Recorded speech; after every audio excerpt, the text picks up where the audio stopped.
안녕하세요. 네, 저는 통일사회복지 포럼 학술 포럼의 진행을 맡은 학술분과장 김학영입니다.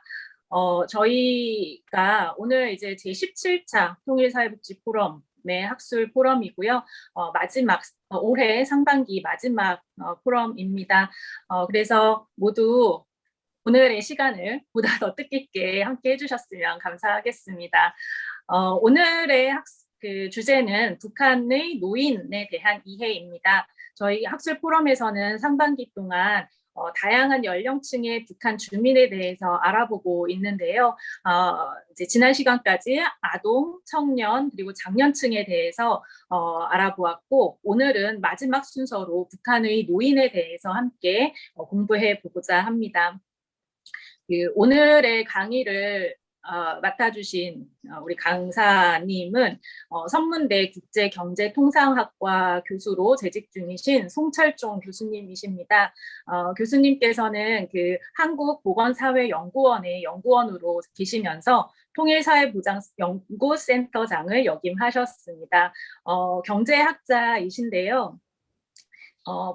보사연에 계시는 동안에 그 남북한 복지 분야 정책 비교, 교류 협력 방안, 그리고 북한 주민의 생활 실태 등과 관련해서 연구하시고 북한의 노인의 삶과 남북 협력 방안에 대한 연구도 진행하셨습니다. 저희가 북한의 노인에 대해서 이렇게 강연을 맡아주실 분을 찾는데 굉장히 어려움이 있었습니다. 그런데 저희 가뭄의 단비처럼 송철종 교수님께서 딱 북한의 노인에 대한 연구를 하셔서 저희가 이제 간곡하게 요청을 드렸고 다행히 또 흔쾌히 이렇게 강의를 수락해 주셔서 너무 감사드립니다. 네, 그럼 오늘 강사이신 송철종 교수님을 모시겠습니다. 박수로 맞이해 주시기 바랍니다.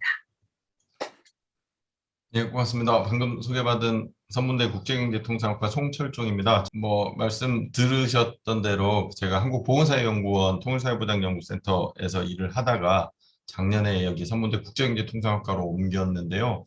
오늘 이제 그 발표해드릴 내용은 제가 보사연에서 근무하는 동안에 이것저것 좀 일을 했던 내용들을 좀 정리를 했습니다. 김학영 박사님께서 이제 말씀해 주셨듯이 북한 노인에 대해서 연구한 게 별로 없는 이유가요. 데이터가 없습니다. 오직 의지할 곳은 이제 그 북한 이탈 주민 조사나 북한 이탈 주민 인터뷰를 통해서 그럼 노인들은 어떻게 사셨느냐에 관한 게 거의 전부이고요. 그리고 그것도 사실 최근보다 이미 한 5년 전, 6년 전, 근 10년 전 자료들이 대부분이어서 사실 이제 최근 이슈는 어떤 문헌이나 이런 걸 통해서 이제 확인하기는 쉽지 않은 상황이고요. 그래서 지금 만약에 이탈 주민을 현장에서 뵙고 계신 분들이 오히려 더 잘 아실 수도 있는 내용인데요. 아무튼 이제 저로서는 이제 연구자이기 때문에 보사연에서 근무하는 동안 어쨌거나 이제 가장 좀 신뢰할 만한 데이터가 뭐가 있을까 그걸 좀 긁어 모으다시피 해가지고 그걸 통해서 이제 좀 정리한 내용들을 오늘 말씀드리도록 하겠습니다. 일단 제목은 공유하면 다 보이실 텐데요. 제목은 북한 노인 인구의 변화와 사회 정책적 특징인데 제목이 이제 굉장히 보사연스럽긴 합니다. 북한 노인을 그럼 어떻게 봐야 될 거냐에 대한 내용, 어쨌거나 이제 정책적 입장을 취할 수밖에 없는 상황이고요. 북한 노인 인구라는 게 어떻게 변해 왔는지 데이터로 이제 드러날 수 있는 부분이 무엇인지는 조금 정리를 하고 그걸 통해서 이제 교류협력의 입장에서 조금 내용을 마지막에 정리를 했는데요. 일단 제가 생각하는 거는 현재로서는 어떤 정치적인 통일이나 통합 이런 문제를 논의할 수 있는 상황도 아니고 제가 이제 그 분야를 연구하는 것도 아니고 하기 때문에 일단은 어쨌거나 현재 상태에서 남북한이 교류협력을 한다고 했을 때 이 노인 분야도 어떻게 관심을 가져야 되는지에 대한 내용을 조금 제 나름대로 정리한 부분입니다. 그래서 연구의 시작이 북한 노인 인구가 이제 어떻게 변해 왔는가에서부터 시작을 하고 그로 인해 우리 이 한반도 남북한이 이제 처할 수 있는 현실을 조금 이해를 해보고 그리고 그걸 통해서 이제 실제 이제 여러 증언들이나 데이터를 통해서 나타나고 있는 북한 노인들의 삶이 어떠한 건지에 대한 내용들을 정리한 후에 그럼 우리가 남북한이 뭘 어떻게 해야 될까라는 거에 대한 그 저의 어줍지 않은 생각들을 마지막으로 뭐 말씀드리도록 하겠습니다. 뭐 주요 내용은 일단 그 뭐 첫 번째가 이제 한반도에서 노인 인구에 대한 시각인데 좀 제목이 조금 억지스럽긴 한데요. 과연 우리가 이제 어떤 남북한 통일이나 통합 문제 혹은 남북한 교류협력의 문제에 있어서 노인 인구를 어떻게 바라봐야 될까에 대한 시각을 우리가 다시 한번 생각해 볼 필요가 있다 해서 저는 생각을 했고요.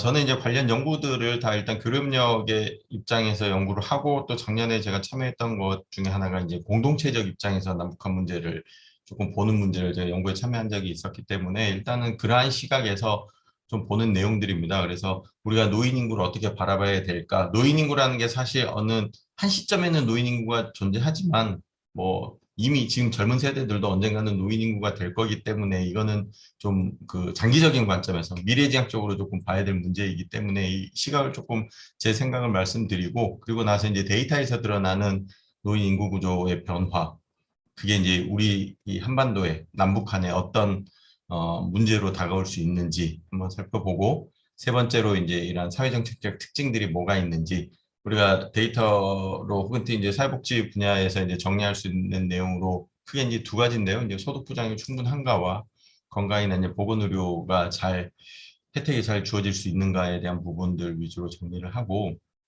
마지막으로 이제 뭐 교류협력에 대한 시사점인데 이거는 뭐 제가 참여하는 모든 연구 과제마다 이제 쓸 수밖에 없는 내용들이어서 요거 간단하게 말씀드리도록 하겠습니다. 자, 노인 인구에 저는 이제 오히려 이제 중요하다라고 생각하는 이유가 지금 현재 노인 인구가 중요하다라는 그 말씀보다는 우리가 이제 남북한이 어떻게 같이 잘 살아가는 입장에서 노인 인구라는 노인 연령층을 어떻게 우리가 봐야 되는지에 대한 그 시각을 조금 정리를 해봐야 된다고 생각을 합니다. 그래서 이게 이제 이 슬라이드를 처음으로 시작을 한 건데 과거에는 우리가 이제 아직 그 6.25를 겪은 세대들이 남아있기 때문에 이 전쟁을 겪은 세대, 분단을 겪은 세대, 한창 냉전이 한창일 때 그 시절을, 젊은 시절을 그때 보낸 그런 세대라는 것으로만 우리가 노인 인구를 봐서는 안 되겠다라는 생각이고요.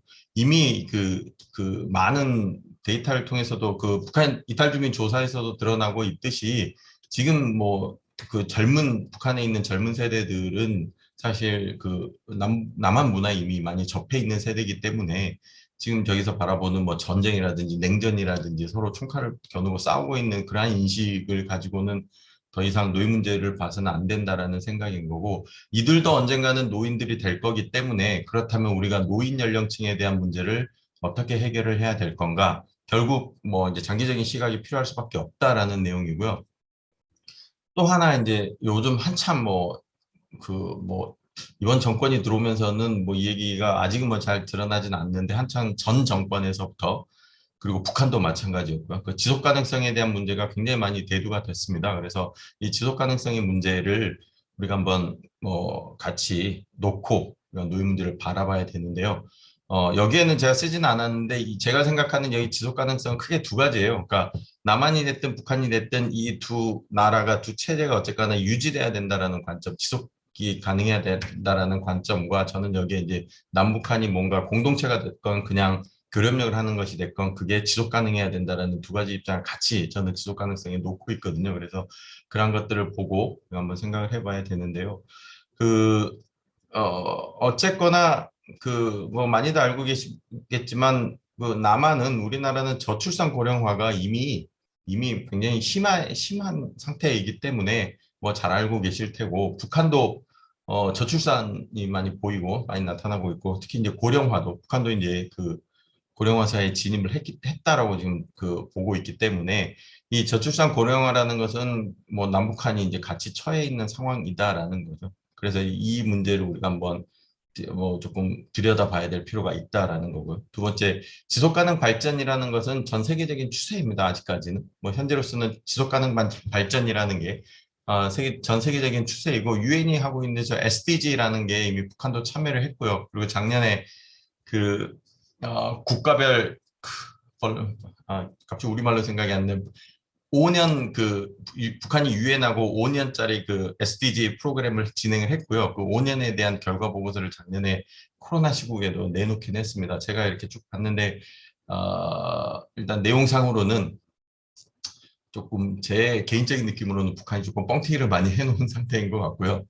그리고 유엔과 뭔가를 같이 했다라고 하는데 내놓은 보고서 치고는 조금 그 조악함이 드러날 수밖에 없고, 그러니까 데이터를 통해서 뭔가를 설명하려는 것보다는 그냥 말로써 우리 했다, 좋았다, 좋아졌다 라고 하는 거고, 그래서 그쪽 이제 북한과 실제 접촉하는 그런 국제기구나 이쪽 분들 말씀이 북한이 이제 이러한 측면에서 글로벌 스탠다드를 아직 맞추는 역량이 많이 부족하기 때문에 제가 보기에는 그게 조금 드러나 있는 상황이 아닌가 싶기는 한데, 더군다나 작년은 코로나였기 때문에 실제로 인적 왕래를 통해서 이런 보고서를 작성하는 게 어려운 상황이었을 거고, 그래서 제가 거기서 이제 뭐 특히 이 발표를 위해서 참고할 만한 내용을 제가 발견하지 못해서 넣지는 않았는데, 아무튼 북한도 뭐 목적이 뭐가 될 거야. 실제로 자신들의 지속 가능 발전을 위해서건 혹은 우리도 정상국가라고 대외적으로 알리기 위해서건 간에 이 유엔의 SDG라는 것에 참여를 하고 있고,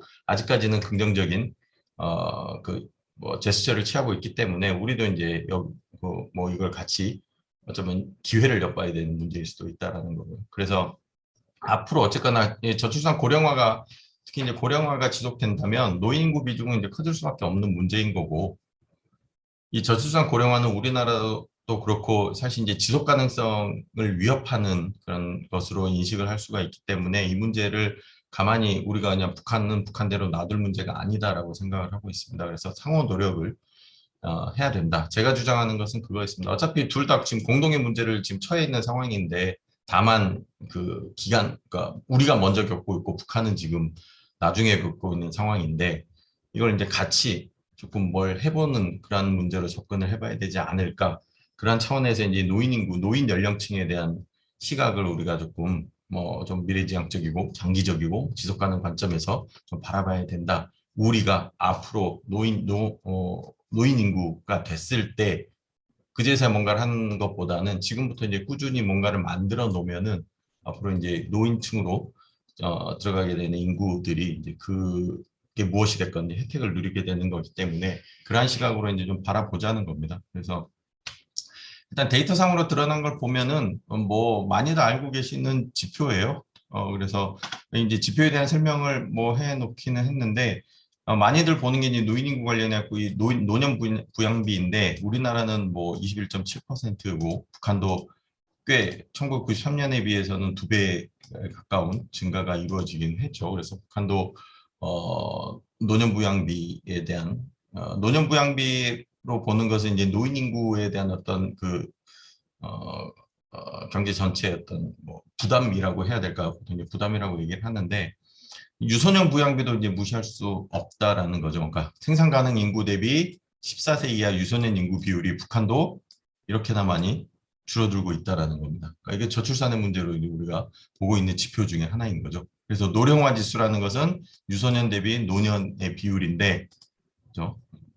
북한도 노령화 지수가 2020년에 50.4%, 우리나라는 뭐 120점 뭐 보면은 뭐 상당히 높은 거라고 이제 볼 수가 있는데, 아무튼 유소년 부양비도 그렇고 저출산의 현상도 이미 뭐 나타나고 있고, 특히 이제 고령화도 북한의 고령화도 이제 무시할 수 없는 현상이다라는 것을 볼 수가 있습니다. 뭐 아시겠지만 이제 1993년하고 왜 2008년을 했냐라고 하는 것은 이 두 해에 북한이 인구 센서스, 인구 총조사가 이루어졌기 때문에 이때만큼은 그래도 물론 그 서울대 박경숙 교수님인가가 저 2008년도 데이터인가가 뭔가 조금 빠진 데이터가 있다라고 말씀하시긴 했는데, 아무튼 그래도 공식적으로 드러난 북한 인구에 대한 데이터이기 때문에 이걸 보여주는 거고요. 2020년은 그 프로젝션 데이터입니다. 프로젝션 데이터라서 정확하지는 않지만 아무튼 그렇게 보고 있습니다. 그래서 저도 이제 처음에 이 문제를 접할 때는 그렇게 생각을 했습니다. 북한이 그 고령화가 심하지 않은데, 그럼 남북한이 통일이 되면 인구가 합쳐지면 그럼 고령화가 뭐 이렇게 없어질 수도 있는 거 아니냐? 우리 이 고령화, 남한의 고령화 속도가 굉장히 한풀 꺾여가지고 우리가 그렇게 우려할 만한 상황이 안 될 수도 있지 않겠는가, 이런 생각을 했었는데,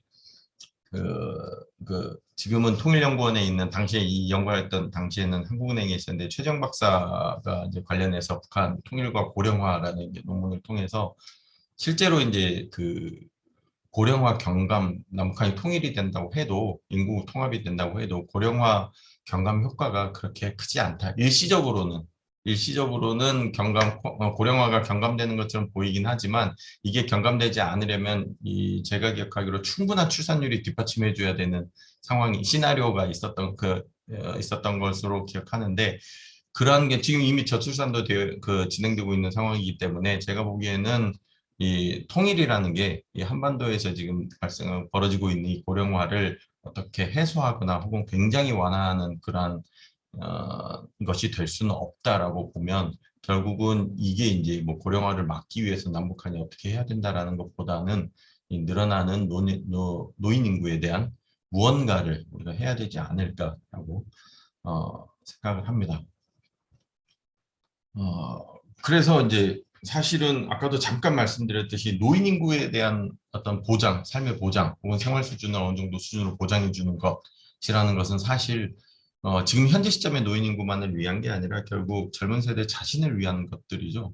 우리가 이제 보통 얘기하는 게 그런 거고요. 그래서 남북한이 어떤 이제 공동체적 관점에서 나의 미래를 설계하는 일이라고 굉장히 좀 거창한 표현을 좀 쓰긴 했는데 이게 이제 보사연에서 일하던 습관이어가지고 그러니까 이게 이제 뭐 내가 아직 노인이 아닌데 뭐 이렇게 관심을 가져야 되나 뭐 나는 별 관심이 없는데 이런 문제가 아니라 곧 나도 노인 인구가 될 텐데 그때 어떤 충분한 보장을 받기 위해서 내 삶이 충분한 보장을 받기 위해서는 지금부터 뭔가 노력을 해야 되고 특히 이제 남북한이 같이 공동으로 해야 된다면 충분히 오랜 기간을 가지고 접근해야 되는 그런 문제가 될 수 있기 때문에 이걸 해야 된다라는 겁니다. 그래서 여기 조금 뜬금없는 데이터를 하나 넣어놨는데 그 서울대 통일평화연구원에서 나오는 북한 사회변동 이게 이제 아시다시피 북한 사회변동은 해마다 그 직전 연도에 탈북자를 대상으로 북한 이탈 주민 조사를 한 결과들을 보여주는 건데 재작년인가? 이제 코로나 때문에 탈북해서 남한으로 입국하는 북한 이탈 주민이 없어서 그러니까 없어서 이때는 이제 지난 10년간의 북한 사회변동 조사를 종합하는 그런 보고서를 내놓은 게 이거거든요. 그래서 이걸 통해서 지금 말씀드리고 싶은 게 이 좀 PDF를 따서 조금 흐리긴 한데요. 이게 10대, 20대, 이게 10대, 20대, 30대, 뭐 오른쪽이 이제 70대, 60대, 70대인데 이게 진한 색깔이 북한 에 있을 때 남한 문화를 얼마나 접해봤느냐에 대한 데이터입니다.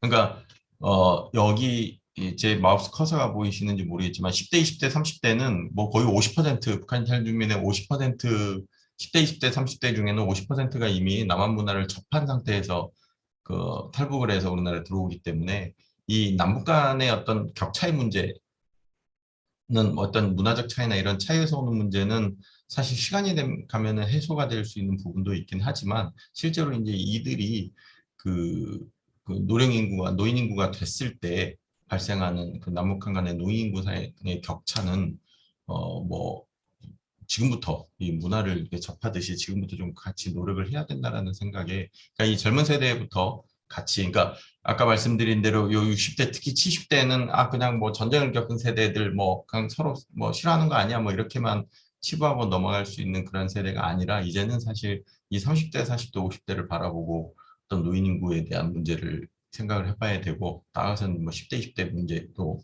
같이 생각을 해봐야 되겠다는 차원에서 조금 뜬금없긴 하지만 데이터를 조금 넣어봤습니다. 그래서 남북한 인구 구조 변화를 잠깐 이제 말씀드리면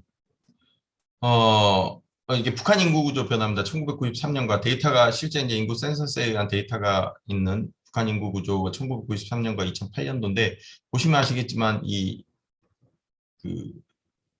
저출산이 보이긴 하죠. 그러니까 영유아 5세, 10세 이하가 5세 이하, 10세 이하 숫자가 많이 줄어들었고 그리고 노인 인구는 65세, 60세, 60세, 64세가 그리고 65세 이상이 상당히 조금 두꺼워진 거고 보시다시피 약 15년 정도의 차이인가요? 오른쪽으로 사선으로 이제 두께가 오른쪽 사선으로 이제 늘어나는 상태를 볼 수가 있을 텐데요. 이게 이제 이 추세가 지속되리라고 생각을 합니다. 그래서 뭐 남한하고 한번 비교를 해보면 어떻게 될 건가인데요. 제가 이거를 할 때는 북한 1993년하고 북한 2008년을 해마다 남한의 인구와 다 비교를 해봤어요. 이 인구 피라미드를 만들어서 비교를 했더니 그나마 이제 제일 비슷한 해가 북한의 1993년도 인구 이 비율이 남한과 이제 제일 비슷했던 해가 이제 1990년대 초반, 95년 이때가 이제 조금 95년 이때가 그나마 조금 비슷하지 않았나. 모양상으로 보면은 뭐 하나도 안 비슷해 보이지만 다른 해 것을 같이 놓고 보면 그나마 이제 좀 비슷해 보이는. 그래서 제가 이제 만들었던 거고 결국 이걸 보고서에 넣지 못했습니다. 그냥 뭐 제가 조금 정확한 수준으로 비교한 거라서. 그런데 어쨌거나 같은 비슷한 시점이라고 해도 남한이 저출산의 문제는 북한보다 훨씬 이제 심해 보이는 거고 이 두꺼운 연령층이 이제 점차 5년 단위로 남한이 위로 올라가게 되는 그러한 문제가 될 거고요. 북한 2008년은 남한 전국 2000년하고 비교해 보면 글쎄요, 제 눈에는 뭐 이렇게 상당히 유사해 보이는 측면도 있어 보이긴 하는데 어쨌거나 노인층이 조금 많이 두터워진 걸 볼 수가 있고요. 북한도 그렇고 남한도 그렇고 이 5세 이하, 10세 이하 연령층이 상당히 작아진 그런 모습을 볼 수가 있습니다. 그래서 최근 걸로 비교를 해볼수록 남한은 뭐 저출산 고령화가 많이 심해 보이는 게 있고 북한도 마찬가지의 현상이 나타나고 있는 것 같습니다. 결국 이제 속도의 차이로 보이는데요. 북한은 아직 속도가 느리다고는 하지만 북한도 저출산 고령화가 보이는 것은 사실인 것 같습니다. 또 하나 우리가 지역별로 저출산 고령화가 이제 특히 다르고 특히 이제 농업 중심의 뭐 지역에서는 고령화 문제가 굉장히 심하기 때문에 이렇게 보시면은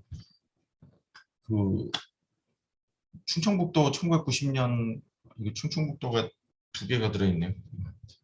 되게 이제 뭐 비슷해 보이는 부분도 있고 그렇긴 한데 특히 이제 노인 인구층은 상당히 비슷한 모양새를 보이는 것 같습니다. 강원이 들어와야 되는데 충청북도가 들어와 있네요. 경상남도랑 비교를 해봐도 사실 이걸 한 거는 그렇다면은 우리가 이제 어떤 지역에서 도에서 벌어지고 있는 노인들에 대한 뭐 경상남도나 충청북도나 강원도나 이런 데서 벌어지고 있는 노인 인구에 대한 어떤 사업들 이런 걸 조금 우리가 참고할 수 있지 않을까라는 생각으로 시도를 해본 거긴 한데요. 글쎄요, 그러니까 뭐 딱히 눈에 보이기에는 정말 비슷하다고 생각되는 해를 찾기는 쉽지는 않았었습니다. 2008년도 거를 보면 경상남도 1990, 뭐 강원도는 정도의 차이는 보이긴 하지만 어떤 모양은 조금 비슷해 보이기는 하네요. 그래서 뭐 이런 지역의 모습, 강원도하고도 상당히 좀 비슷했던 것으로 조금 기억을 하긴 하는데요. 아무튼 뭐 데이터를 찾아본 게 있어서 보여드리는 차원에서 넣어봤습니다.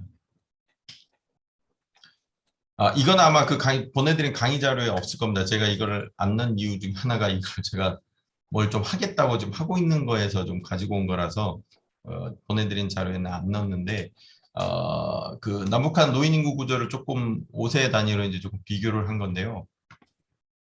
북한 1993년, 2008년, 2019년 여기 출처를 안 넣었는데 이제 북한은 유엔에서 나온 데이터일 겁니다. 북한 인구를 프로젝션에서 이제 내놓은 데이터일 텐데 남한은 1995, 2000년, 2019년 그래도 가장 비슷하다고 1993년과 비슷하다고 생각되는 95년, 2008년은 2000년 그리고 2019년도 거를 이렇게 보시면 그 5세 단위로 상당히 많은 인구 비중으로 보면은 1993년하고 1995년은 남북한이 뭐 비슷한 비율을 가지고 있는 것처럼 보이기는 하고요. 그리고 뭐 전기 노인, 후기 노인 이렇게 뭐 구분을 하긴 하던데 전기 노인이나 후기 노인이나 비슷한 비율을 보이고 있는 것 같긴 합니다. 2008년도도 남한 2000년도하고 이제 비슷해 보이는 그런 데이터인데 2019년도를 놓고 보면 15.10으로 남한이 이제 노인 인구의 비율이 높고요.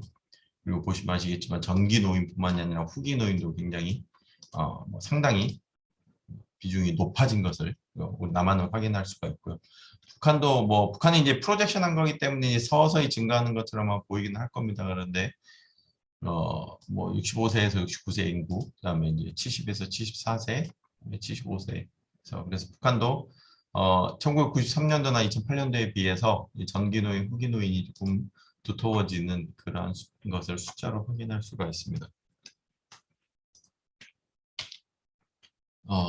사실 근데 이제 인구 구조 왜 이렇게 인구가 변화하느냐 뭐 이런 내용을 보면은 그 북한은 사실 그 지역 간 사람 인구의 이동이 그 사실 그 자유롭지가 않잖아요. 매우 제한적이긴 한데 그래서 북한의 인구 구조 변화 요인은 대부분 이제 자연 증감에 의한 거고요. 대부분 이제 출생과 사망에 따른 거고 남한 인구 구조는 뭐 시도 간 이동이 빈번했기 때문에 그렇기 때문에 아까 도별 비교를 했을 때도 사실 이제 딱 그렇게 들어맞지 않는 그런 비유 그 찾기가 그런 피라미드를 찾기가 어려웠던 이유 중에 하나가 우리나라 뭐 강원도나 이런 데서는 사실 많은 인구가 그 다른 특히 서울이나 경기권은 수도권으로 많이 빠져나가기 때문에 그런 요인들이 이제 아예 다르다라는 것이고요. 시도가 이제 전입전출에 의한 인구 변화가 이제 중요한 요인으로 작용을 하고 있다라는 게 남한의 인구 구조 변화 요인이 되겠습니다. 그러니까 사실 이제 북한의 인구 구조 변화 요인과 남한의 인구 구조 변화 요인 자체가 이제 많이 다른 상황이고요. 근데 뭐 전체로 보면 어쨌거나 저출산 고령화는 확실해 보입니다. 그래서 잘 보이실지 모르겠는데 이제 자연 증가, 북한하고 남한에 대해서 북한의 자연 증가와 남한의 자연 증가를 비교를 한 거고요. 뭐, 자, 잘 안 보이기도 하니 이거는 빨리 넘어가도록 하겠습니다. 북한은 이제 고령화 분명히 보인다라고 얘기를 말씀을 드렸는데, 그러니까 이제 65세 이상 인구가 비중이 어떻게 되느냐를 가지고 이제 고령화를 판단을 하는데, 1993년도에 65세 이상 인구 북한이 5.3%였고요, 2008년도에 8.5%였습니다. 그래서 최재형 박사 연구에 따르면 어쨌거나 2004년도에 북한 65세 이상 인구의 비중이 7.5%로 고령화 사회에 진입을 했다라고 이제 판단을 하고요. 그러니까 UN 기준으로 65세 이상 인구의 비중이 7%가 넘어가면 고령화 사회에 진입했다라고 판단을 하고 14%가 넘어가면 고령 사회에 진입했다라고 판단을 합니다. 그래서 북한 같은 경우는 2033년에 고령 사회에 진입할 것이다라고 이제 지금으로서는 예측치인 거죠. 그래서 뭐 북한이 이제 또 다시 인구 센서스를 이제 정확하게 해본다면 이 수치는 좀 바뀔 수 있을 것 같은데 아무튼 지금 판단으로서는 북한도 이미 고령화 사회에 진입해 있는 상황으로 보이고요.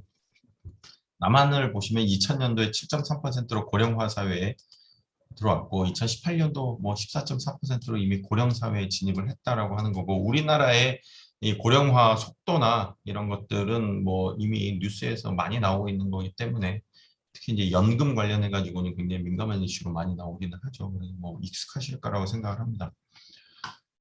이거는 이제 저출산에 대한 내용인데요. 뭐 저출산에 대한 얘기를 전혀 안 할 수는 없어서 그냥 데이터로만 조금 보여드리면 1993년도에 5세 이하, 그러니까 4세 이하 인구가 10.2%에서 7.1%로 줄어들었고요.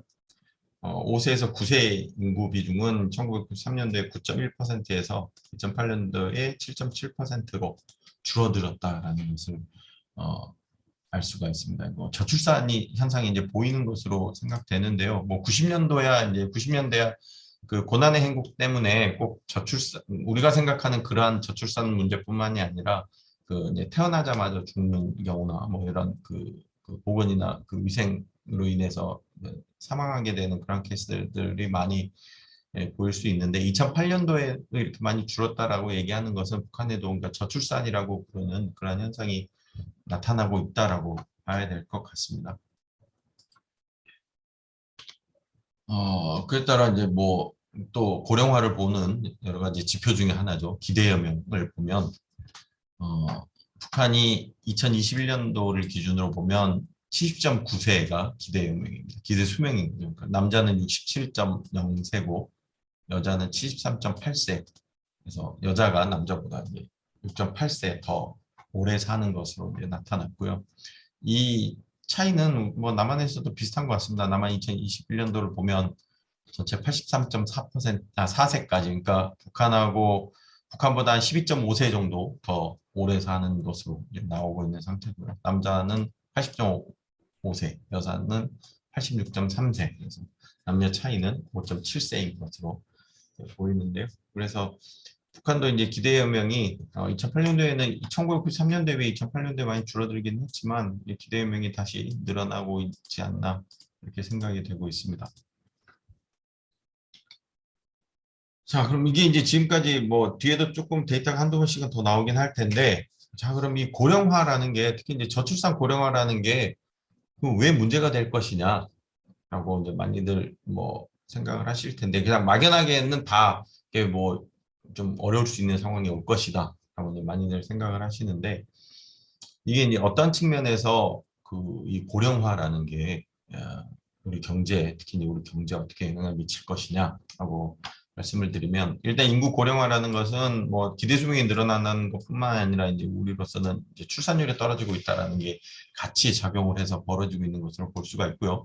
이 인구 고령화라는 게 결국 우리가 그 노동력의 감소, 그러니까 그 65세 이상 인구가 늘어남으로 인해서 생산 가능 인구, 그러니까 15세에서 64세 인구가 줄어드는 것뿐만이 아니라 저출산으로 인해서 15세 이하 미만 인구에서 15세 이상 생산 가능 인구로 진입하는 인구도 줄어들고 있는 상황이기 때문에 이게 이제 노동력의 감소로 크게 나타날 것이다.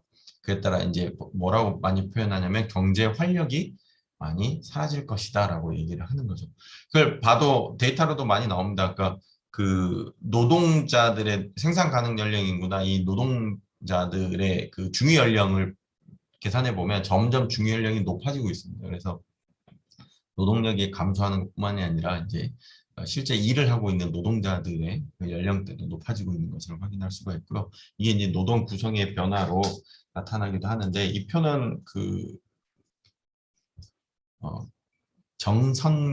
정성선영인가 하는 분이 이제 만들어 놓은 표인데, 그 경제에 이제 어떤 영향을 미치는지에 대한 내용입니다. 그래서 그분은 실물, 금융, 기업, 그리고 이제 사회복지 및 사회보장 및 사회복지에 대한 크게 이제 네 가지 부분으로 볼 수가 있는데, 실물에서는 그러니까 뭐 소비가 줄어듭니다. 일단 뭐 실제로 이제 그 생산 가능 인구라는 게 현실적으로 이제 돈을 버는 인구가 되는데, 이 돈을 버는 인구가 줄어들게 되면 아무래도 이제 소비력이 줄어들 수가 있어서 소비가 줄어들고, 소비가 줄어든다는 얘기는 경제 전체 이제 생산이 줄어들 수가 있고, 이에 따라 그 투자가 이제 줄어들 수 있는 문제, 그러면 이제 경제 성장률이 떨어지는 문제로 귀결될 것이다라는 그런 내용이고요. 실제로 그렇게 된다 안 된다의 문제가 아니라 이러한 부담이 작용할 수 있다라는 겁니다.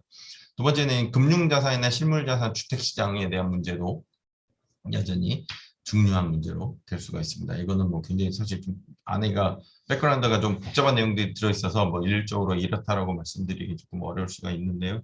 그다음에 이제 기업 입장에서는 충분한 노동력을 확보하기 어려운 그런 상황이 벌어질 수도 있고, 그리고 이제 그 인적 자본의 문제, 이제 상품 수요 문제가 중요할 수가 있습니다. 특히 이제 기업과 관련해서는 사실 경제 전체로 보면은 제가 보기에는 앞으로 조금 많이 이슈가 될 게 이 4차 산업혁명과 이 저출산 고령화가 같이 맞물렸을 때 이게 정말 노동시장에 어떠한 변화를 가져올지는 현재로서는 조금 많이 뭐 저로서는 이제 제가 시간이 많이 짧아서 가늠하기 힘든 문제인데, 제 학생들에게도 이제 가끔 얘기를 하긴 하는데, 이게 정말로 4차 산업혁명이 우리가 전통적인 방식의 노동이 필요 없는 경제 환경으로 만들어 나간다면 우리가 생각하는 이 노동력의 감소 문제가 굉장히 심각해질 수도 있고, 그렇다면 이 사회보장이나 우리 복지 관련한, 그래서 기본소득 논쟁이 아마 다시 나타나지 않을까 이런 생각도 드는데, 그러면은 우리가 이제 어떻게 살아가야 되는가 하는 문제도 중요해질 수가 있을 것 같습니다. 그런데 어쨌거나 이제 고령화라는 게 그러면은 이 전통적인 관점에서 봤을 때 뭐 어떤 경제 부담을 가져오느냐. 첫 번째 이제 고령인과 노인인구가 많아지기 때문에 그 연금 문제가 굉장히 중요해질 수가 있고 부담이 커질 수가 있고, 고령 그 65세 이상 인구의 빈곤이 굉장히 문제가 될 수도 있다라는 게 또 하나 이제 부담으로 작용할 수가 있고, 그리고 이제 의료보험 문제도 많이 발생할 수가 있죠. 그렇기 때문에 제가 이제 아까 말씀드린 사회정책적 특징도 크게 이제 소득 보장에 대한 문제와 건강과 보건 의료에 관한 문제를 이제 나누어서 정리를 했고요.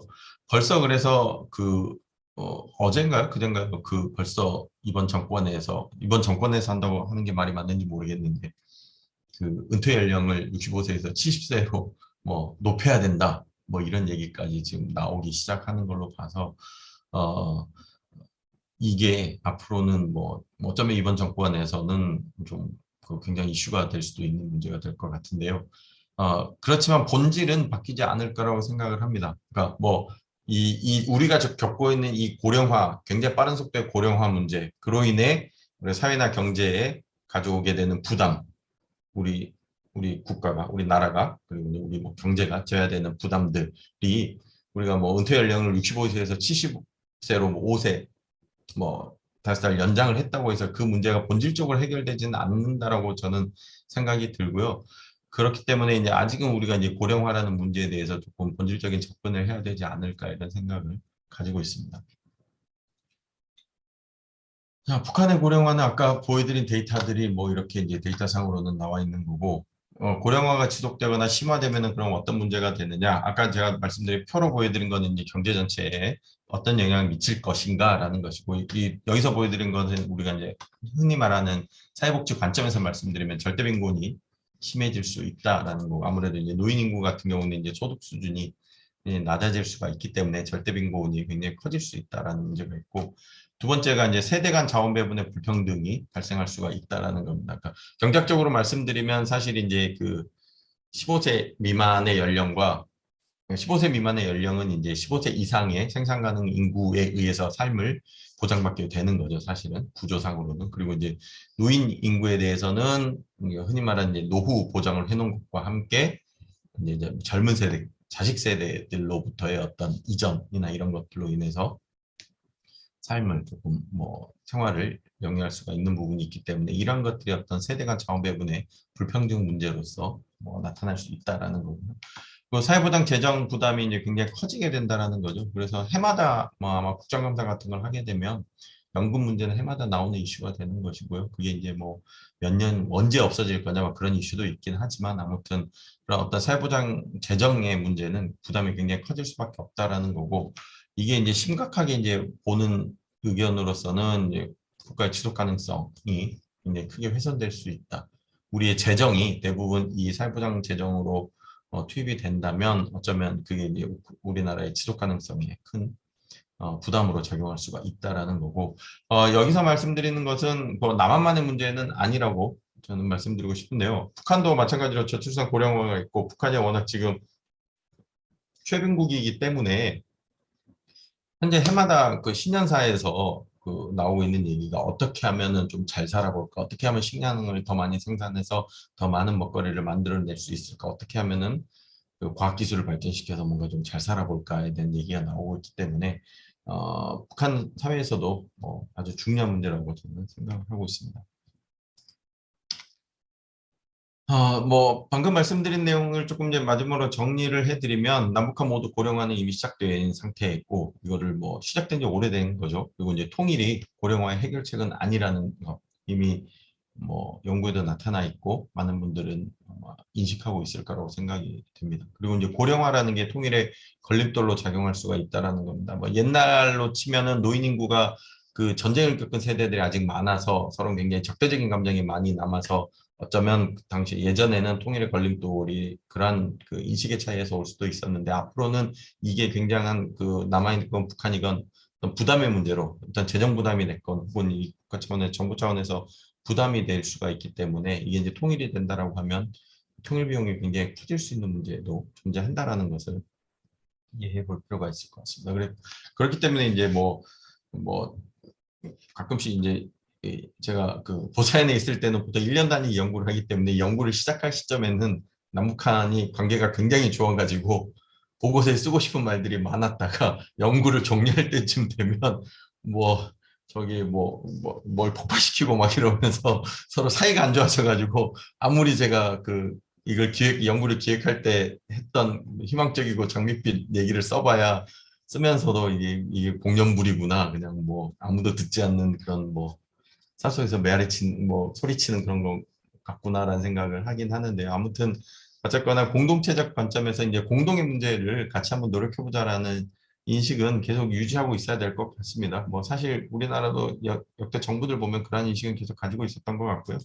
그래서 이 노인 문제라는 것은 뭐 노인 문제라고 하니까 이제 뭐 진짜 뭐 어떤 문제 같긴 하지만 어쨌거나 고령화라는 현상을 놓고 보면 이게 단시간에 뭐 일거에 해소될 수 있는 문제가 아니기 때문에 이거는 꾸준한 노력이 필요한 문제고 이거를 이제 뭐 나만이 북한 고령화를 해소해 줄게 이런 문제 이런 인식이 아니라 우리가 서로 지금 속도만 다를 뿐이지 같은 문제를 겪고 있으니 우리 한번 같이 노력을 해보자라는 자세를 견지해야 된다라는 게 이제 제 생각인 겁니다. 그런 차원에서 서두가 조금 길긴 했는데 말씀을 드린 거고요.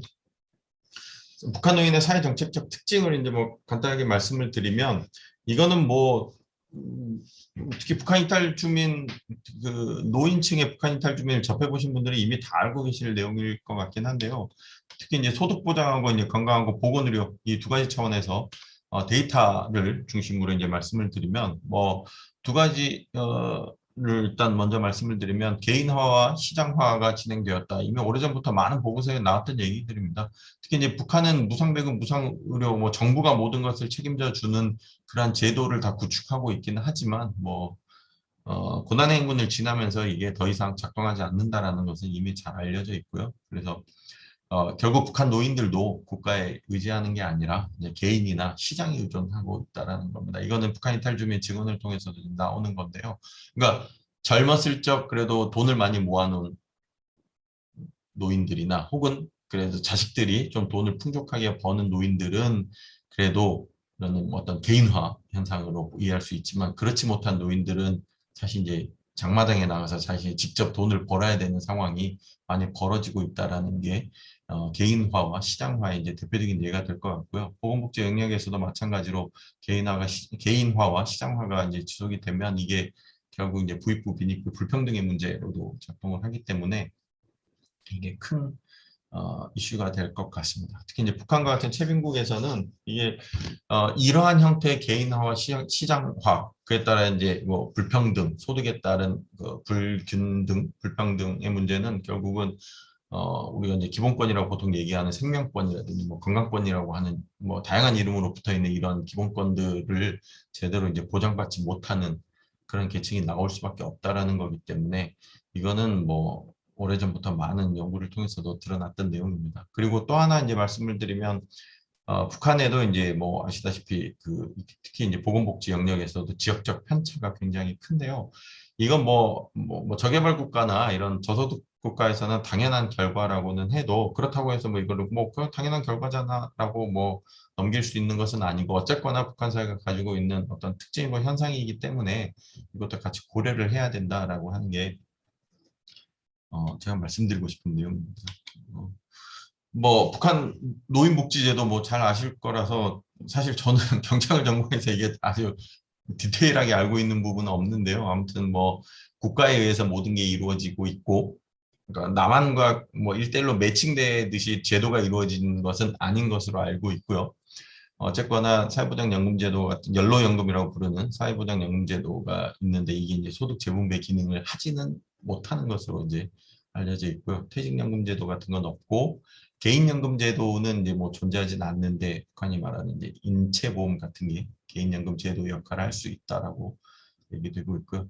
이걸 보통 이제 삼층 구조라고 얘기를 한다고 하는데요. 사회보장연금 그리고 인체보험, 노동소득 이렇게 되어 있다라고 합니다. 그래서 아무튼 북한 노인 인구도 이 노동소득을 제가 만나본 북한 이탈 주민이나 이런 분들 그 보고서를 통해서 보면 결국 그 시장 장마당을 통해서 소득을 올리지 못하면 노인들도 이제 충분한 삶을 보장하지 못한다라는 게 실제로 요양원에 양로원이라고 표현되는데 그 들어가 있는 노인들도 그 요양원에 예산이 없어가지고 실제로 많은 노인들이 이제 나가서 뭐 장마당에서 일을 해야 되는 그런 상황이라고 얘기를 하고 평양이나 이런 데는 또 이제 고소득층을 위한 뭐 그런 요양원 같은 게 양로원 같은 게 있다라고 하는데 그래서 굉장히 그 소득 수준에 따른 차이나 불평등은 존재하는 것 같습니다. 뭐 소득보장 실태라고 하는 거는 아까 말씀드린 대로 이제 뭐 똑같은 내용입니다. 국가배급제, 뭐 연로연금과 같은 노인을 위한 그런 복지제도는 실질적 기능을 이미 상실했다라고 보여지고 아시는 대로 이러한 그 연로연금 같은 걸로 나오는 그 돈이 아주 그 굉장히 작은 돈들이어서 삶을 영위할 수는 없는 수준인 거고, 노인복지 또한 시장에서 노동을 통해서 개인이 해결하거나 혹은 이제 그 가족에게 의지하는 그런 문제. 그래서 제가 만나본 그 북한 노인, 그 이탈 주민 노인은 그러니까 아무도 자신을 도와줄 수 있는 사람이 없을 때 들어가는 곳이 요양원이라고 하기 때문에 실제로 그 북한 양로원에 이제 들어가신 분들은 굉장히 어, 굉장히 부족한 굉장히 낮은 수준의 삶을 영위하고 있을 거라고 그렇게 말씀하시더라고요. 그래서 잘 아시는 이제 북한 사회 변동에 대한 내용들을 보면 연로연금 수급 경험을 보면 2010년, 2017년 보면은 없다가 응답자 중에 70% 이상이 연로연금을 수급해 본 경험이 없다라고 얘기를 하세요. 그러니까 이게 실제로 작동을 하지 않는 것으로 보여지고요. 그러니까 뭐 29%, 30%가 안 되는 수준만 있다라고 얘기를 하고 2016년도에는 그러면은 얼마를 받았냐라고 했을 때 식량으로는 427 단위를 제가 빼먹어가지고 427g의 식량을 받았고 현금으로는 1,800원 정도의 돈을 받았다라고 얘기를 하는데 이게 아까 말씀드린 대로 뭐 굉장히 삶을 충분히 영위할 수 있는 수준이 아니기 때문에 굉장히 낮은 수준의 삶 그리고 이런 연로연금이 그렇기 때문에 소득 재분배 역할 같은 건 하지 못하는 그런 상태이고요. 작동 여부에 대해서는 어떻게 보느냐 그랬더니 전혀 작동하지 않는다가 뭐 70% 가까이 되고 있죠. 그래서 뭐 실제로 이제 물어보는 거 받은 적이 있냐라고 물어보는 거기 때문에 받은 적이 뭐 없다라고 얘기를 하는 경우 혹은 뭐 나는 받은 적이 없는데 뭐 어디 누군가는 받았다고 얘기를 한다더라 뭐 그런 정도의 대답이었던 것 같습니다. 국가에서 하는 사회보장에 의존하지 않고 결국 이제 장마당에서 노동을 하고 가족이 노인에 대한 삶을 보장하는 그 역할을 수행하고 있는 거고요. 북한 사회변동에 나타나는 이 북한 사회변동 아까 말씀드린 대로 그 전년도에 탈북한 북한 이탈 주민을 대상으로 한 조사인데요. 북한 노인들이 그럼 주로 어떻게 생활을 유지하느냐? 절반 이상이 가족들, 그러니까 가족하고 같이 사는 그런 거죠. 그리고 이제 31%가 시장에서 노동으로 살고 있다라는 거고 3.4%가 정부의 연로연금이나 쌀 배급으로 생활을 영위하고 있다라고 얘기하는데 이게 정부의 연로연금이나 쌀이 그럼 생활을 유지할 수 있을 정도이다라는 것의 증거는 되지는 않는 것 같습니다. 그러니까 뭐 그냥 그 정도밖에 이거밖에 할 수 있는 게 없으니까 이거에 살고 있다라는 정도로 저는 이해를 하고 있고요. 북한 연로연금이나 뭐 쌀 배급이 충분히 이루어지고 있다라고 볼 수는 없을 것 같습니다. 노인 관련한 시설을 보면 이제 양로원에 그래서 말씀드린 대로 진짜 돌봐줄 가족이 없으면 의지할 가족이 없을 때 이제 들어가는 곳이 양로원인데요. 네, 이 노인 시설도 양로원도 재정난 뭐 고난행군에 따른 재정난으로 인해서 제대로 운영이 안 되고 있고 그렇기 때문에 이제 양로원에 있는 노인들도 실제로 뭐 밭에 가서 일을 한다거나 장마당에 가서 일을 해야 되는 그런 상황이라고 합니다. 그리고 이런 것은 뭐 자료를 구하기 어렵기 때문에 사실 실태 파악이 어렵고요. 전적으로 북한 이탈 주민들의 증언에 의해서 의존해서 파악해야 되는 상황인 것 같습니다. 실질적 노인 관련 시설은 뭐 실질적인 운영이 어렵다. 요양원 같은 노인 시설에도 역시 시장화는 불가피한 수준이다. 그러니까 뭐 그 노인들에 대한 데이터가 워낙 없기 때문에 특히 이제 소득 보장 관련한 것들은 이런 북한 이탈 주민 조사를 통해서 알 수 있는 부분이 거의 전부이고요. 그래서 이 정도 내용으로 뭐 그래서 노인이 얼마를 받느냐, 쌀을 얼마를 받느냐 이런 문제라기보다는 이들 북한 노인들은 실제로 이제 굉장히 그 이런 복지 제도에 제대로 된 그 혜택을 받고 있지 못하는 상태이고 그나마도 뭐 장마당에서 일을 할 수도 없는 상황이기 때문에 굉장히 취약계층이고 어려운 상황에 처해 있을 수밖에 없다라는 겁니다. 그래서 이러한 정도로 일단 소득 보장은 말씀드릴 수 있을 것 같고요. 그다음에 건강 및 보건의료는 데이터가 조금 있습니다. 다행스럽게도 데이터가 조금 있는데 2015년도에 나온 보고서인데요.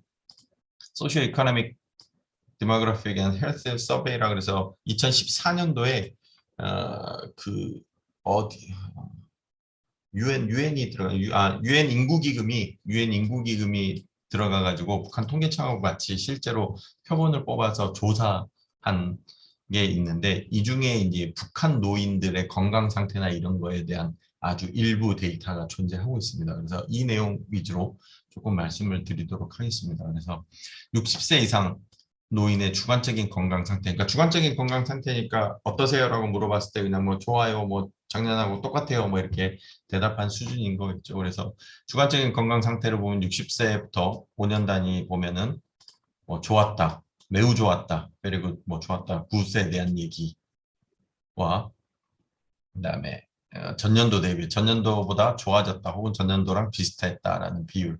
그다음에 동일 연령대 노인 대비 건강 상태를 보면 동일 연령대 다른 노인 대비 더 좋은 것 같다 혹은 뭐 비슷한 것 같다라고 얘기하는 노인 인구 비율이 이렇게 되고 있는데요. 사실 이거를 같이 비교할 만한 숫자를 찾기가 어렵습니다. 그러니까 말씀드렸다시피 이게 예를 들어 하다못해 뭐 2년, 3년 주기로 계속 이어졌으면 북한에 대한 어떤 추이를 우리가 볼 수 있는데 그게 쉽지 않은 상태고요. 또 하나 남한과 비교를 해보려고 했는데 남한에서도 이 비슷한 조사를 하기 때문에 일단 65세 뭐 남한은 65세 이상이기도 하고 이 척도가 다릅니다. 이 척도가 달라요. 그러니까 이 여기서 한 이 보고서에는 excellent, very good, good 세 개, 그 다음에 same, 그 다음에 bad가 있었던 것 같고 남한에서 하는 노인 조사에서는 그러니까 두 개가 좋다고 가운데가 뭐 똑같다. 그다음에 나머지 두 개가 안 좋았다. 이기 때문에 척도가 다르기 때문에 그러니까 그 1대1 비교하듯이 바로 직접 비교하기는 힘든 데이터여서 어, 정확하게 이제 뭐 어떤 레퍼런스를 가지고 이 숫자를 말씀드리기는 어려운 상황인데 그래도 고마운 것은 이 정도 데이터라도 있기 때문에 그래도 북한 노인들이 자신의 건강 상태에서는 그래도 이렇게는 생각하고 있구나라고 우리가 볼 수가 있고요. 그리고 주관적 건강 상태이기 때문에 그냥 자신의 삶에서 그냥 내가 이 정도면 건강하다고 느끼는 정도고 사람마다 건강하다고 느끼는 정도는 사실 좀 다르기 때문에 이 데이터를 가지고 뭐 어떤 거를 조금 뭐 연구 자료로서 어떤 걸 활용해 볼까라고 생각을 했을 때 일단 저로서는 좀 한계가 많았던 그런 데이터였던 것으로 기억을 합니다. 그래도 어쨌거나 북한 60세 이상 노인들이 그래도 자신의 건강 상태에서는 그래도 긍정적으로 생각하고 있는 측면이 많아 보이긴 하고요. 다음 데이터를 한번 보시면은 일상생활에서 이제 도움이 필요한 노인의 비중이라고 얘기를 하는데 일상생활이라는 게 목욕, 옷 입기, 배변, 이동, 배설 억제, 뭐 식사 이라는 게 있어서 도움이 필요한 노인의 비중을 보면 뭐 목욕 같은 게 이제 가장 도움이 많이 필요하다라고 얘기를 하고 그 다음에 옷 입기, 그 다음에 배변, 이동이나 배설 억제, 그 다음에 식사 이런 것들이 그 다음 순서로 나타난 것으로 보입니다. 그래서 목욕 같은 게 아무래도 좀 많이 힘든 일이기 때문에 이런 데이터가 보입니다. 그 다음에 이제 이 보고서에서 나온 데이터를 가지고 서울대 통일평화연구원에서 이제 조금 남북한 비교를 조금 했는데요. 이 왼쪽 그래프는 뭐 이게 파란색이 남한의 노인 인구 비중이고요. 65세 이상. 이게 빨간색인가요? 아래에 있는 선이 북한의 노인 인구 비중인데 역시나 뭐 격차는 차이는 많이 나긴 하지만 둘 다 이제 올라가고 있는 추세고 남북한 노인 중에 1개 이상의 활동에서 도움이 필요한 노인의 비율을 놓고 보면 60세에서 69세는 남한보다는 북한이 1개 이상의 활동에서 도움이 필요한 노인이 많은 것으로 나타났는데 80세 이상 가면 남한이 더 값이 큰 것으로 나타났습니다. 관련 데이터들은 뭐 좀 더 보이기 때문에요. 뭐 이 데이터를 비교한 겁니다. 그래서 남한하고 비교를 한 건데요. 운동장애를 겪는 노인의 비중, 뭐 이건 북한입니다. 북한 자료를 보면 보기, 듣기, 계단 오르기, 기억 집중, 자기 관리, 말하기를 놓고 보면 역시 걷기나 계단 오르기에 대한 장애가 있는 운동 장애를 겪고 있다라고 대답한 노인들이 많이 있고요. 그다음에 듣기 혹은 기억이나 집중이 어렵다라고 얘기하는 노인들도 많이 있습니다. 그러니까 보기, 듣기. 사실 저는 이제 이거에 조금 집중을 했었던 적이 있는데 그 이유는 그러니까 어쨌거나 노인 대상으로 어떤 보건이나 복지 관련한 사업을 펼친다라고 하면 제일 먼저 필요한 게 뭔가라고 생각하면 이런 데이터에서 이제 우리가 유추할 수 있는 거죠. 실제로 걷기나 계단 오르기를 힘들어 하시기 때문에 우리가 어떤 뭐 걷는 것에 대한 보조 장치를 뭐 제공하는 것도 될 수 있지만 일단 보고 듣고 하는 문제에서도 실제로 우리가 어떤 사업을 병원에서도 할 수 있는 지역 우리 지자체에서도 많이 하고 있는 사업들이 있기 때문에 이러한 것들 가지고 북한과도 같이 뭘 해보자라는 식으로 처음에 제가 이제 아이디어를 갖고 이걸 했었었는데 네, 뭐 사이가 많이 안 좋아졌기 때문에 제가 할 수 있는 내용들은 없었습니다. 그래서 뭐 보기 관련한 뭐 안경을 맞추는 문제라든가 듣기 관련한 뭐 보청기 관련한 문제라든가 이런 것들은 우리가 조금 시사점을 얻을 수 있는 데이터였던 것 같습니다. 무상치료에 대한 북한이 그러면은 뭐 이러한 어려움들이 좀 있는데 무상치료에 대한 그럼 실제로 북한 노인들이 병원에 갔을 때 어떻게 되느냐. 근데 이제 노인들을 대상으로 그럼 병원에 얼마나 자주 가세요? 가서 어떤 일을 하세요? 어떤 치료를 받고 오세요? 라는 데이터가 없어요. 그래서 여기서는 어쩔 수 없이 이거는 그러니까 북한 이탈 주민 전체를 대상으로 이제 조사한 결과만 제가 이제 말씀을 드리는데 북한 이탈 주민 전체에 대한 내용이면 그중에 아무래도 이제 노인들은 더 취약한 상태에 처해 있을 거기 때문에 약간 우리가 조금 엿볼 수 있는 그런 데이터인 것 같습니다. 어쨌거나 매우 불만족한 경우가 40%가 넘죠. 그럼 무상 치료에 대해서는 이 50% 이상이 불만족스럽게 생각을 하고 있고요. 북한 주민이 그럼 질병 부상에 대해서 그럼 어떻게 대처를 하느냐? 마찬가지일 것 같은데요. 개인적으로 시장에서 약을 사 먹었다가 제일 많습니다. 그거는 어떻게 보면 자연스러운 일일 수 있습니다. 우리도 일단 아프면 그냥 가장 가까운 약국에서 뭐 약을 사 먹는 경우도 있기 때문에 뭐 그렇긴 한데 이거는 저 보고서 북한 이탈 주민 조사의 보고서상에 숫자 5인데 55라고 잘못 들어가 있는 것 같아서 그런 것 같고요. 보통 실제 진료소를 다녔다라고 하는 데서는 그렇게 데이터가 그렇게 뭐 많은 값을 보여주진 않는 것 같습니다. 그리고 민간요법을 쓰는 경우도 꽤 10% 가까이 민간요법에 의지하는 경우도 있었던 것 같고 정식 의사는 아니지만 침 놓는 사람에게 치료를 받았다. 아무래도 뭐 그런 것 같아요. 그러니까 뭐 실제 이런 뭐 도단이나 뭐 호 담당 의사나 리 인민병원이나 진료소 같은 데 가는 것보다 그냥 주변에서 쉽게 접할 수 있는 수단을 먼저 사용하지 않았나 이런 생각이 들고요. 북한 의료기관의 실태를 보면 뭐 다 아실 만한 내용입니다. 이용한 경험이 없다. 그래서 북한 의료기관 실태를 잘 모른다라는 게 상당히 비율이 높죠. 특히 이제 도 혹은 중앙병원은 뭐 이용한 경험이 없다가 64.4%에 달하기 때문에 이쪽 보건 쪽, 보건 의료 쪽 하시는 분들은 그래서 우리로 하면 상급병원으로 이전되는 문제도 많이 고민을 하시는 것으로 알고 있습니다. 그래서 뭐 충분했다, 모든 게 충분했다라고 대답한 건 거의 없고요. 대부분 뭐 부족한 경우들을 많이 대답을 골랐던 것 같습니다. 의료기관 이용을 진료하는 것을 이제 거절했던 사유는 뭐냐? 북한을 2019년과 2020년을 북한 이탈 주민 조사를 비교하면 북한에 이제 장비가 없었던 것 그리고 이제 경제적인 이유가 2020년도로 올수록 경제적인 이유가 더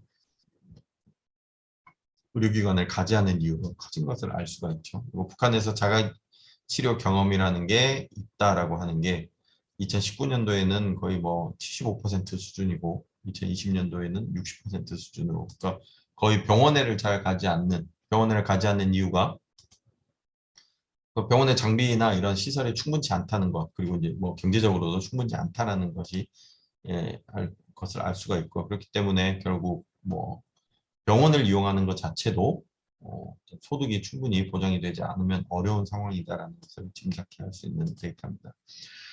그래서 북한 고령 인구 생활 실태를 보면은 특히 이제 건강미 보건의료 관련해 가지고는 어쨌거나 국가 시스템은 실질적인 기능을 못하고 개인화와 시장 의존성이 크고 그러니까 질병상으로 보면 그리고 최근에는 감염성 질환 및 만성 질환의 양상이 나타난다고 하는데 제가 이제 전공이 아니어서 뭐 정확한 설명을 드릴 수는 없지만 그 1990년과 2019년도를 이렇게 보면은 그 비감염성 질환하고 만성 질환의 비중이 굉장히 커졌다라고 하는데 이 만성 질환의 북한 WHO 보고서에 따르면 북한의 만성 질환으로 인한 사망 비율이 84%에 해당된다고 해요.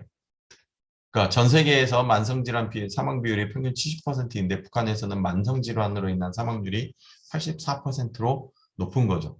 여기서 주목하는 거는 이 만성질환이라는 게 만성질환이기 때문에 노인 연령층이 많이 가지고 있을 그런 질환이기 때문에 이렇게 앞으로 이제 고령화로 인해서 노인 인구가 많아지면 많아질수록 이 만성질환에 노출돼서 사망의 위험에 노출될 가능성이 더 크기 때문에 이걸 주목해야 될 부분으로 볼 수가 있고요.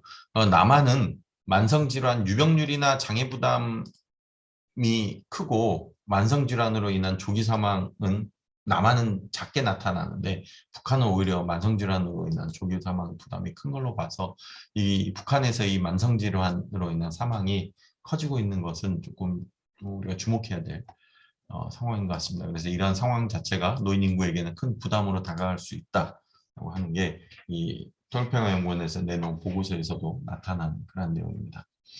그래서 뭐 아시다시피 이제 뭐 노인 인구가 지금 뭐 우리가 이제 몇 개 되지 않는 데이터를 가지고 그냥 거창한 것처럼 말씀드렸지만 뭐 이미 국가에서 해준다고 하는 그런 제도들이 제대로 이루어지지 않고 있고 대부분 개인적으로 해결하거나 시장을 통해서 해결하는 그런 상황인 거고 또 하나 그 여기서는 다른 데 써놨나?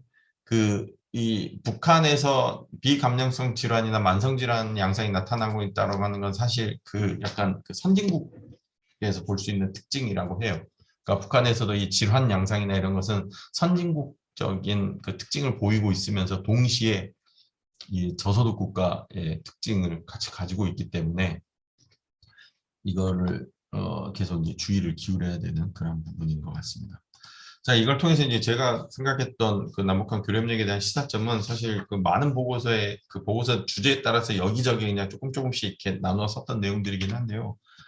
저는 어쨌거나 삶의 질을 높여야 된다. 삶의 질을 높여야 된다라는 것은 크게 이제 두 가지 문제로 이제 말씀드리고 싶은 게 어차피 교류협력의 지속 가능성이 담보가 되려면 확실한 목표를 가져야 되고 그게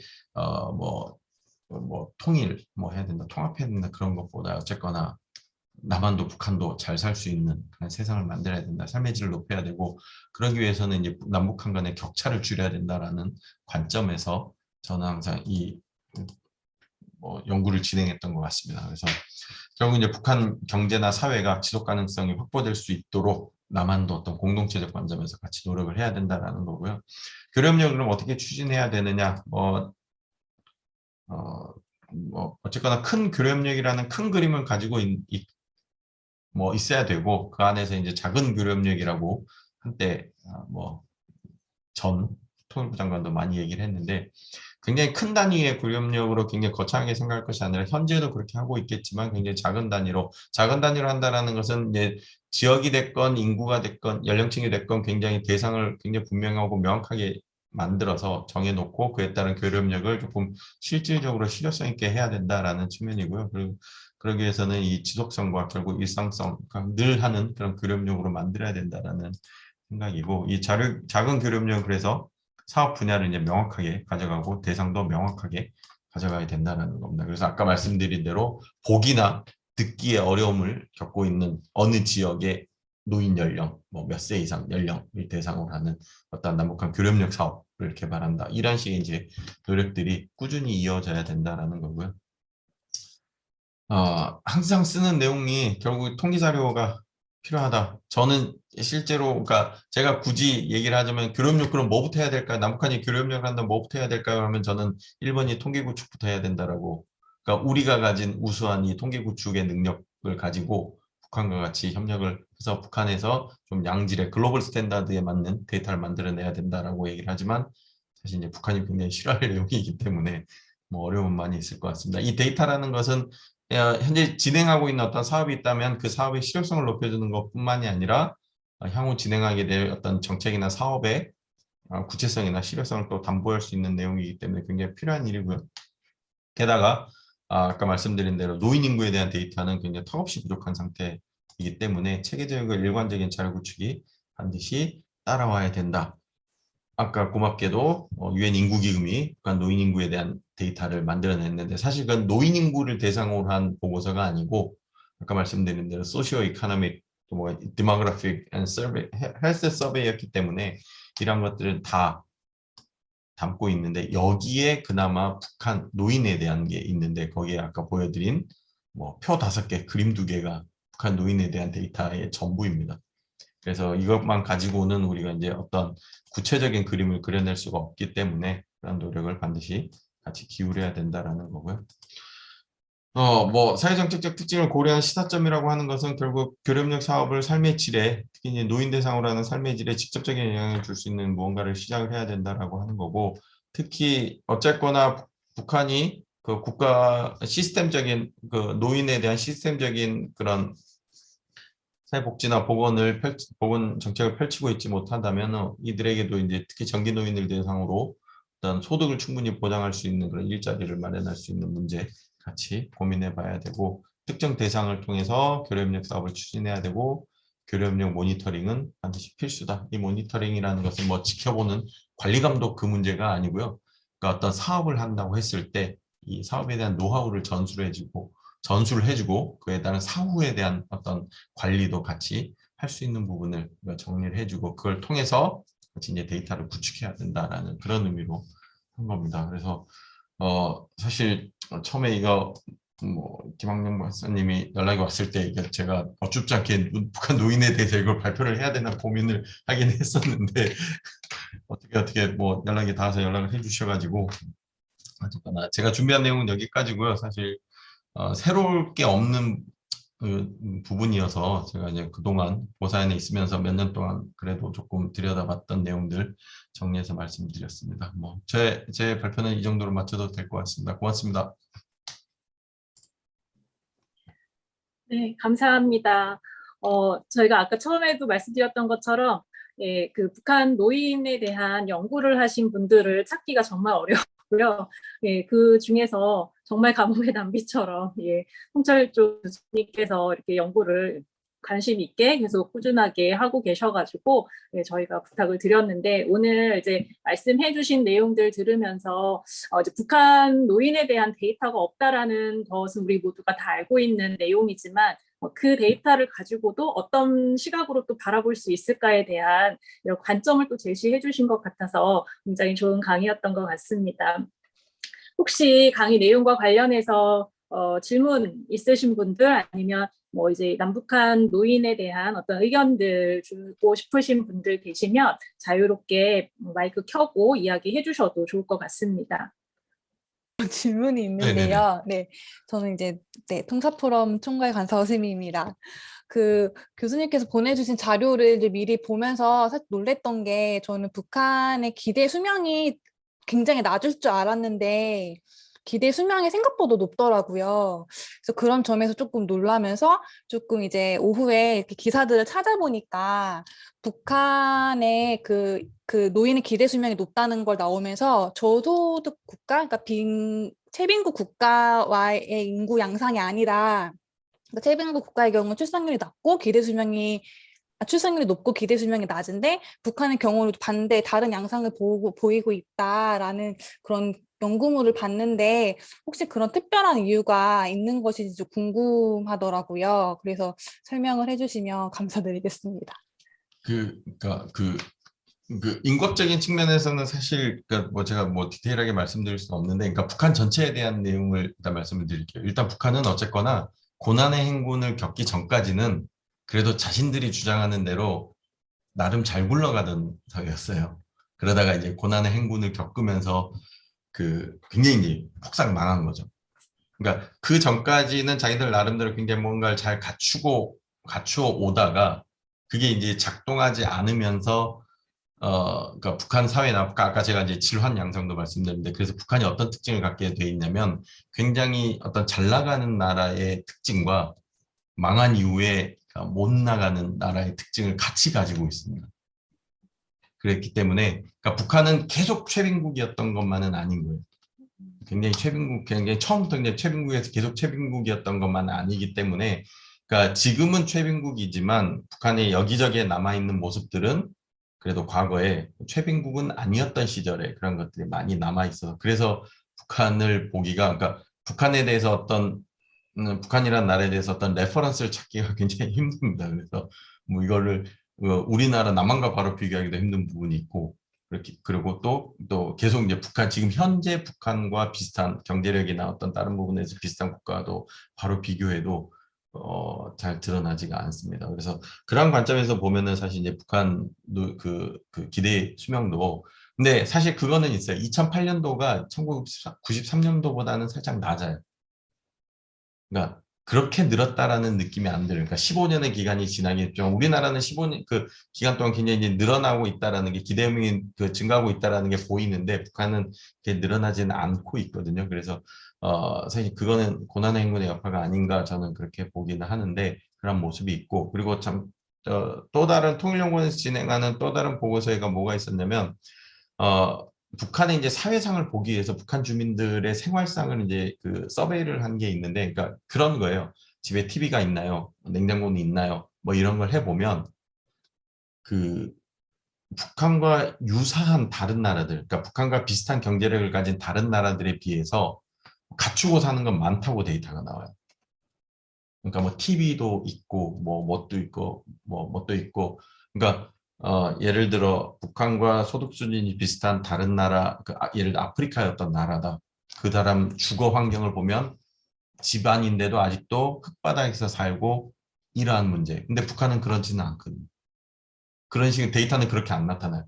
자기들도 어떤 바닥에 이렇게 살고 있다라고 하기 때문에, 그러니까 북한을 놓고 보면 그냥 비슷한 수준의 최빈국과 비교를 하면 최빈국가는 뭔가 다르게 나타나고 그렇다고 뭐 개발도상국이나 선진국과 비교하면 또 그것도 아니고 그렇기 때문에 어떤 박사님은 북한이 최빈국은 아니다. 개발도상국 중에서도 하위 개발도상국 정도는 된다. 이렇게 말씀하시는 분도 있어요. 그러니까 데이터상으로 봤을 때 그렇다라고 말씀하시는 분도 있습니다. 그래서 그게 공존하고 있는 양상입니다. 아마 그 관점에서 좀 이해를 해볼 필요가 있을 것 같습니다. 사실 저도 데이터 보면서 조금 깜짝 놀란 부분이 있긴 했어요. 이게 특히 이제 그 고난의 행군 이후에 제가 많이 떨어졌을 거라고 생각을 했는데 그렇게 막 많이 떨어지진 않아서 저도 조금 의아했던 부분이긴 합니다. 다음 분 질문 있으실까요? 질문은 괜찮을까요? 네. 네, 교수님 안녕하세요. 네, 저는 연세대학교에서 지금 사회복지대학원 다니고 있는 장성현이라고 합니다. 네네. 정말 발표 잘 들었고요. 사실 제가 지금 학위 논문을 쓰고 있는데 이제 거의 다 쓰긴 했는데 이제 노년기 노동의 빈곤 탈피에 대해서 지금 우리나라의 노년기 노동에 대해서 쓰고 있는데 지금 북한에 대해서 교수님께서 말씀하신 내용을 보니 북한 노인도 이제 장마당 참여가 30%나 넘는다고 저도 처음 알게 됐어요. 그래서 비록 뭐 데이터가 많지는 않겠지만 이 우리나라 지금 남한에서도 이렇게 노인이 정말 노동을 많이 하고 있고 또 북한에서도 이렇게 노동을 많이 할 수밖에 없는 상황이 되고 있는데 사실 저는 데이터를 지금 처음 봐가지고 혹시 교수님께서 이렇게 연구하시면서 이 북한 어르신들이 어떤 물건을 주로 사고 파는지 그리고 또 노인이 노동자로서 어떤 경쟁력이 있는지 좀 그런 부분에 대해서 좀 여쭙고 싶었어요. 사실 북한에서의 그 노인의 개념이 어떻게 보면 우리 남한에서 말하는 그 노인 만 65세 이상이 아니라 되게 좀 연령대를 더 낮, 50세 이상, 55세 이상도 노인으로 많이 취급한다는 연구도 많이 봤어서 이런 부분에서 노동자로서 어떻게 노인이 좀 경쟁력을 가질 수 있을까 좀 그런 고민도 들었던 것 같아요. 네, 교수님의 생각을 좀 듣고 싶습니다. 제가 이제 북한 이탈 주민 노인을 많이 뵙지를 못해서 그러니까 그런 분들은 많이 뵙죠. 그러니까 젊었을 적 탈북에서 들어와서 여기서 노인 연령층에 들어가신 분들 많이 봤는데 사실 그분들한테 그러니까 북한 장마당에서 그분들이 그럼 그러니까 우리로 치면 어떤 업종에서 일을 하시는 건가요? 뭐 어떤 것을 하시는 건가요?라고 물어보지는 못했고요. 그에 대한 정보는 거의 없는데 그런 거는 있어서 아까 제가 잠깐 말씀드렸듯이 양로원에 계신 분들이 북한 양로원에 계신 분들이 양로원에 돈이 없기 때문에 그러니까 돈벌이로 내몰리게 되는 건데 그때 제가 들었던 게 텃밭. 그러니까 실제로 이제 양로원의 어떤 재정 수입을 위해서 텃밭을 해서 이제 그걸 장마당에 갖다 팔거나 그러니까 뭐 그런 정도, 그러니까 우리로 치면 간의 수공업 같은 일 그런 거 해야 되는 그런 일 정도로만 제가 가지고 있는 정보는 그 정도였던 것 같고요. 근데 거의 그러니까 제가 받은 느낌은 그냥 뭐 할 수 있는 거 닥치는 대로 해야 되는 그런 상황인 것으로 이해를 했고 뭐 조금 다른 얘기이긴 한데 말씀하시면서 제가 생각났던 거는 그래도 젊었을 적 혹은 이제 뭐 좀 돈을 많이 벌게 되면 그거를 저금해 놓고 그걸 가지고 이제 나중을 위해 쓰거나 하신다라고 얘기를 했는데 그 저금이 은행에 저금하는 게 아닙니다. 집안 어딘가에 쌓아놓는 저금입니다. 그래서 그러니까 우리처럼 노후소득 대비 그런 어디 연금처럼 펀드에 넣어놓고 그래서 거기서 매달 어떤 수익이 나는 걸로 살고 그런 게 아니라 그냥 돈 모아놓은 거에다 좀 잘 넣어놨다가 금고 같은데 침대 밑에 잘 넣어놨다가 그걸로 이제 꺼내 쓰는 정도이기 때문에 그게 뭐 북한 노인들은 주로 이러한 업종에 종사를 한다라는 식으로는 제가 정보를 아직은 얻은 게 없습니다. 아까 말씀하셨던 내용들 중에서 우리가 이제 그 북한의 노인들을 위한 또 이제 그 어떤 교류 협력 사업 이런 것들을 지속성 있게 하는 것이 필요하다. 그리고 그것이 일상에서 접할 수 있는 이제 그런 그 활동들을 하는 것이 좋겠다라는 말씀을 해주셨는데요.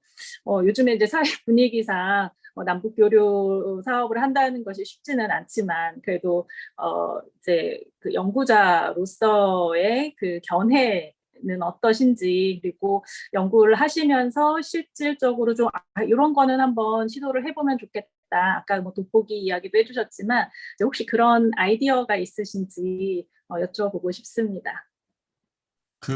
사실 그 아이디어는, 그러니까 남북한 교류협력을 어떻게 해야 될까 아이디어는 제가 생각하는 건 그거였어요. 그러니까 뭐 새로 개발한다는 게 아니라, 아까 제가 괜히, 그러니까 경남, 충북, 강원을 보여드린 게, 그러니까 이거였어요. 그러니까 경남, 충북, 강원 이런 데서 흔히 말하는 이제 젊은 층은 다 빠져나가 버리고 출산율은 굉장히 낮고 노인들이 이제 농사 지으면서 주로 살게 되는 그 지역 지자체에서 노인들 대상으로 무슨 사업을 하는지를 한번 좀 본 적이 있었거든요. 그러니까 사실 저는 그 사업을 확대한다는 생각이에요. 그러니까 사실 어렵긴 하죠. 그러니까 뭐 예를 들어서 노인 대상으로 치과 진료하고 임플란트 해주고 하는 사업을 하고 있는데 그걸 그대로 북한에 가져다 줄 수는 없지만 그런 걸 생각을 해보면 아까 말씀드린 뭐 어떤 이제 보는 것에 어려움을 겪는 어떤 그런 것에 대한 직접적인 지원 사업 그리고 그러한 문제는 상대적으로 그 대북 제재에서 좀 벗어날 수가 피해갈 수가 있기 때문에 오히려 그런 것들은 꾸준히 시도해 봐야 된다라고 생각을 하고 있거든요. 그래서 결국은 실패했지만 사실 저번 정권에서 이인영 장관 되자마자 작은 교류협력 하겠다고 뭐 설탕 들고 가고 어쩌고저쩌고 뭐 하다가 결국 그 품목에 해당이 안 돼서 실패를 했는데 저는 그래서 그래도 거기에 박수를 보냈었거든요. 그러니까 뭐 지레 처음부터 그냥 이거는 돼 안 돼 이렇게 판단하지 말고 그냥 뭐가 됐든 일단 계속 시도를 해보고 문을 두드려보고 해야 되는 문제인 것 같고요. 그 단순히 제가 생각하는 지속성이나 일상성은 단순히 보는데 어려움이 있는 노인들이 많다며 우리 돋보기 줄게 뭐 어떤 뭐 안경 이렇게 해줄게 뭐 보청기 좀 줄게 이런 식의 사업이 아니라 좀 더 이제 우리로서는 뭔가 직접적인 뭔가를 할 수 있는 그런 사업으로 조금 만들어내야 되는 건데요. 이거는 이제 정책을 뭐 하시는 분들이 좀 더 고민해 봐야 되지 않을까 싶습니다. 네, 그러면 이제 저희가 시간이 다 되어서 이제 마무리하려고 하는데요. 오늘 이제 북한의 노인을 대상으로 해서 이야기를 마무리하면서 이제 그 지난 상반기 동안 저희가 그 북한의 사람을 한번 알아보자. 북한 사람들은 어떻게 살고 있나라고 그런 이제 궁금증을 가지고 포럼을 진행해 왔습니다. 근데 포럼을 하면서 계속해서 우리는 정말 북한에 대해서 너무 많이 모르고 있구나 라는 생각이 들었고 그래서 더 많이 알아야 되겠다라는 이제 그런 생각을 갖게 된 것 같습니다. 이 통일이라는 것이 어떤 과정이라고 본다면 그 과정에 우리가 남과 북의 사람들이 같이 자꾸 만나고 서로가 어떻게 살아가고 있는지 앞으로 어떻게 잘 살 수 있을까에 대한 그런 이야기들을 많이 나눌 수 있으면 훨씬 통일이라는 것이 가깝고 또 쉽게 될 수 있지 않을까 그런 어떤 희망을 좀 가져볼 수 있을 것 같습니다. 그래서 오늘 이제 마지막으로 이제 송철종 교수님께서 이제 이야기해 주시면서 우리의 공동체적인 관점을 가지고 통일을 생각해 보아야 한다라고 해주신 그 말씀이 큰 울림으로 남는 것 같습니다. 끝까지 바쁜 그 시간을 내주셔서 이렇게 강의해 주신 송철종 교수님께 감사드립니다. 네. 그리고 이제 저희가 이제 7월 둘째 주에 그 통일사회복지 포럼의 실천 포럼이 진행이 됩니다. 많이 가져주시고 참여해 주시면 감사하겠습니다.